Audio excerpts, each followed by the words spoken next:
ఇంటి కోడలు పెట్టే వాట్సాప్ స్టేటస్ల మీద కూడా డిస్కషన్లు, ఆర్గ్యుమెంట్లు, చర్చలు, రౌండ్ టేబుల్ కాన్ఫరెన్స్లు జరుగుతున్న ఇంట్లో అంటే వీళ్ళ గురించి నేను ఇంకా ఏం చెప్పాలి. ఇంచుమించు 7-8 మంది ఆడపిల్లలు సేమ్ మెసేజ్ పెట్టిరు, అక్క మేము పెట్టే వాట్సాప్ స్టేటస్ల గురించి కూడా ఇంట్లో డిస్కషన్స్ జరుగుతున్నాయి, ఇంట్లో గొడవలు చేస్తున్నారు, కంప్లైంట్స్ ఉన్నాయి మా అత్తలకి ఆడపడుచులకి అని. అట్లాంటి అత్తలకి ఆడపడుచులకి ఒక క్వశ్చన్ అడుగుతా, మీకు ఈ దునియాలో మీ కోడలి వాట్సాప్ స్టేటస్ కి మించిన ఇంపార్టెంట్ మ్యాటర్ అసలు దొరకలేదా డిస్కస్ చేయడానికి? పాప మనం ఆమెను అక్కడ కూడా తొక్కేస్తున్నారా? అక్కడ కూడా ఫ్రీడమ్ ని రెస్ట్రిక్ట్ చేస్తున్నారా ఆమెని? ఇంకా మీరు మారరా? ఆమె వాట్సాప్ స్టేటస్ల మీద కూడా మీరు ఏడుస్తున్నారంటే ఇక్కడనే అర్థమవుతున్నది ఆమె లైఫ్ లో మిమ్మల్ని మించిన ఏడుపు కొట్టు మొహాలు ఇంకా వేరే వాళ్ళు ఎవరు ఉండరని.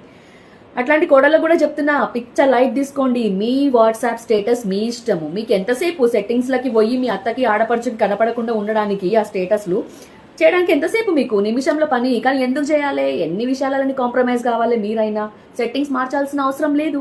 మీ వాట్సాప్ స్టేటస్ చూసి మీ అత్తగారో, మీ ఆడపడుచో, మీ బావగారో, మీ మరిదినో, మీ తోటి కోడల్లో ఎవరన్నా అఫెండ్ అయితే అది వాళ్ళ ప్రాబ్లం. గుమ్మడికాయ దొంగ ఎవరంటే భుజాలు తడుముకున్నట్టు మీ వాట్సాప్ స్టేటస్ చూసి వాళ్ళకెక్కడో మండిందంటే ఇట్స్ దేర్ ప్రాబ్లం. సక్కగుండాలి మరి. అట్లాంటప్పుడు సక్కగుండకుండా మీ వాట్సాప్ స్టేటస్ల మీద పడి ఏడుస్తే ఒరిగేదేముంది? ఏం లేదు కదా. సో చిల్, లైట్ తీసుకోండి. మీ స్టేటస్లు మీ ఇష్టం. ఎంజాయ్.